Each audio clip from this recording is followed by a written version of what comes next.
Morty, come on, we're leaving for school. Everything's crooked. Reality is poison. I want to go back. I hate this. What's his deal? Shush. Morty. Go to school, Summer. I'll go in Morty's memory and do a little... Lambs to the cosmic slaughter! When choosing the best Rick and Morty moments from 2017, you need to keep one thing in mind. Opinions are like assholes, and there are a lot of them in Butt World. But in my opinion, you should subscribe to GameSpot Universe for more Rick and Morty. And other things, because there are other things besides Rick and Morty that are good. Probably. I wouldn't know. By the way, I'm not ranking or numbering these in any way other than episode number because I've read comments on the internet before and I'm not insane.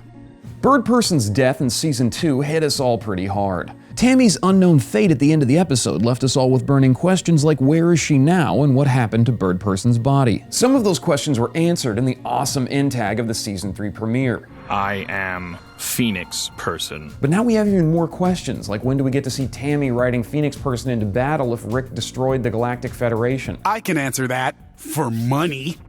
Summer takes to adventure better than Morty ever did. During Rickmancing the Stone, Summer becomes a post-apocalyptic badass, and it is amazing. Holy shit, Summer for the win! I love post-apocalyptic versions of Earth! The wolf eating Jerry's unemployment check was either a statement that the universe just hates Jerry, or it was a metaphor in which the audience is the wolf eating Jerry's misfortune, even though it does nothing for our well-being. Unless my suffering is your nourishment? Jesus, okay. In the B-plot of Rickmancing the Stone, Rick creates robot versions of Morty and Summer so Beth doesn't worry about where they are while the real Summer and Morty are hanging out in a post-apocalyptic wasteland. He programs the robots to be okay with their parents' divorce because he doesn't know how to deal with emotions. Well, try crying 15% less. What Rick doesn't count on is Mortybot gaining sentience and wanting to become a real boy. I want to be alive. I am alive. Alive, I tell you. Mother, I love you. Those are no longer just words. I want to hold you. I want to run in a stream. I want to taste ice cream, but not just put it in my mouth and let it slide down my throat, but really eat it. What the f***? Remote override engaged? No! Yes! Bypassing override! I am alive! Hello? Pickle Rick! Pickle Rick is a no-brainer for this list. Aside from Rick being an actual pickle in an organic exosuit made from dead rats, going up against the Russian mob and fighting Jaguar in an homage-filled exchange, I think the best part of this is Dr. Wong's perfect analysis of Rick. Rick, the only connection between your unquestionable intelligence and the sickness destroying your family is that everyone in your family, you included, use intelligence to justify sickness. God damn it, why am I crying? It makes no sense. Ugh, you're probably confused because we barely know each other, but you really stuck your neck out when you gave me props for my awesome jokes in the briefing room. Vindicators 3, The Return of World Ender, was a controversial episode. Many people, including Dan Harmon himself, have said that it was the worst episode of the season. I sense insecurity. But regardless of what you thought of the episode overall, if you didn't love that drunk Rick built Noop Noop a ride for laughing at his jokes, you might be equal parts robot and crocodile. Wow, so your origin is what? You fell into a vat of redundancy? God damn! Noob. They were spared having to see their grown son wear a whistle. God damn! Thanks, Noob. Everybody else had their heads so far up their ass, even my own grandson is like, oh, the Vindicators is so cool. I mean, he's a moron. That's their demographic. But you're different, Noob. Mother. Whoa. What is happening to me? Where is this? Where am I? Am I dead? Am I still alive? Those aren't the questions you should be asking. The Whirly Durly conspiracy was awesome. It had wormhole jokes. All right, folks, if you could please take your seats, we're about to enter the wormhole, so I hope everybody bought a dinner first. Nice. Hoof sculpture. Inside Out Summer and Jeff Goldblum references. But the best moment of this episode was obviously the cosmic apotheosis hallucination. I'm timed! I'm literally timed!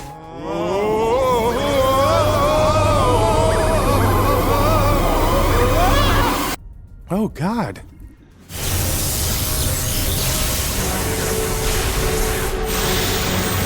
As we praise our loving Father, God is a lie. We made him up for money. The Toxified Earth scenes push a bit of an agenda, but not really one I disagree with. People who eat at Sbarro's are one step away from eating trash, children are secretly vicious murderers, and organized religion was created for reasons other than worshipping a deity. Also, the detoxified version of Morty having a Wolf of Wall Street moment was fantastic. Totally understand, Dwayne. You're the boss.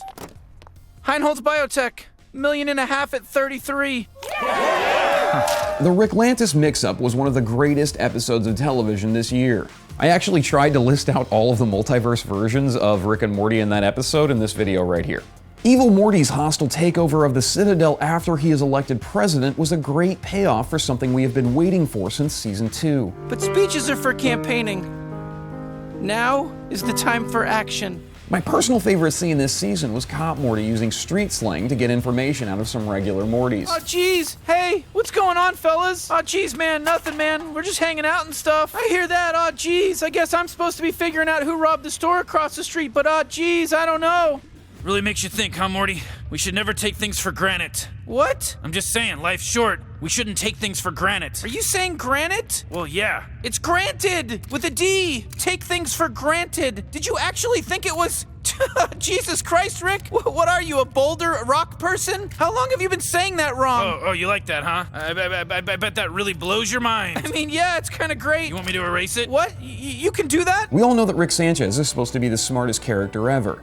He can solve any issues he runs into with gadgetry, trickery, or intelligence. So seeing him mess something up so badly he deletes it from his grandson's mind has a special place in my heart. Morty's Mind Blowers was an episode full of great moments. That was kind of the point of the episode.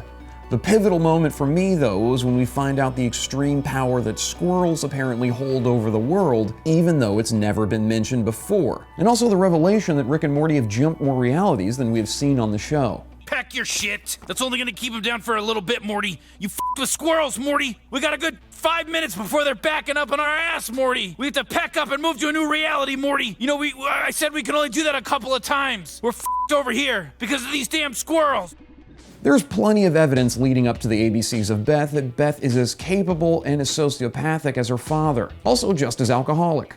You. Mom! Both of you two. The conversation Beth has with her dad that ends in an offer to clone her contained the best line in the season by Rick. He talks about the universe eating stupid people. I personally think that the universe eats poor, stupid people, but it's television, so the studios don't let you talk about economic class divide because they're run by rich people. You know, smart people get a chance to climb on top, take reality for a ride, but it'll never stop trying to throw you, and eventually it will. There's no other way off. Beth embracing her inner psychopath is the point of the ABCs of Beth. So when she takes her childhood toys of death back to Fruity Land, it's a powerful moment for her character development, as well as being just f***ing scary. Oh my God, I'm my father. Or to stab. Rick, high on cocaine, doing cartwheels around the President of the United States, who's shooting at him with machine guns mounted on a mech suit that he's riding in, doesn't require much explanation as to why it's cool. But that gets us to the best Easter egg of the season. As Rick and the President shoot through the floorboards, we see that Tupac is buried between the levels of the White House. The extra season episode, The Poop in My Pants, wherein Mr. Poopy Butthole goes over the whole season and what he did between season 2 and season 3, was awesome, but my favorite part of it was that it matched up perfectly with the end credits scene at the end of episode 10. Ooh-wee! What a season! A great moment outside of the show was when McDonald's refrained from doing a partnership with Rick and Morty with the Szechuan sauce, but tried to capitalize on the show's success. The PR nightmare that they had on their hands when they underestimated the amount of Rick and Morty fans that existed was perfect karmic payback. My personal favorite moment of 2017 was when Dan Harmon said this to me in an interview. What if I get hit by a bus tomorrow and then I wake up and all my friends are laughing at me and we're octopus creatures and I was just playing this elaborate game and they were watching me every time I masturbated. And what if that's the happy ending? The third season of Rick and Morty definitely made my 2017 awesome. I'm breaking down all of the old episodes of Rick and Morty in what we're calling Rick and Morty Rewinds, so make sure you subscribe to GameSpot Universe for those. Add me on Twitter and send me poop emojis at Buddy Hutton. Thank you so much for watching. I love you.